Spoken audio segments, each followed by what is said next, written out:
नमस्कार, सुस्वागतम.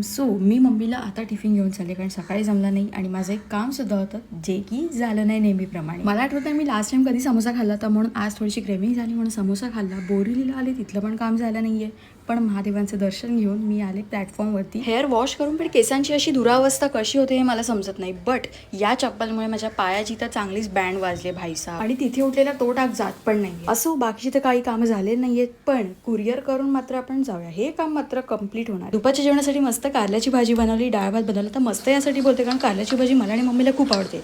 जी मी बनवते ना ती कडू पण लागत नाही आणि टेस्टी पण होते. भाऊ दुकानात जायच्या आधी मला सांगून गेले की ताई हे सगळं चकाचक करून ठेवा, मला काम करायचंय. आता ते तर केलंच पाहिजे. पण त्याने दुकानातून येऊन जो काय मला धक्का दिलाय ना भाई साहब, ही पेन्सिल इतकी कॉस्टली आहे म्हणजे विचारूच नका.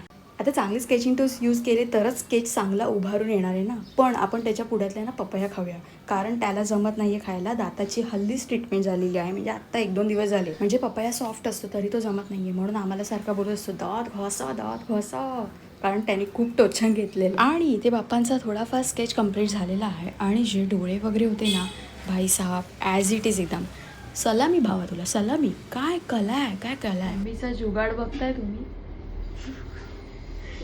ती चॉपरची रशी सुकवण्यासाठी मम्मीने असं लटकावून ठेवलंय. वा. See you in the next video. Take care all. Bye.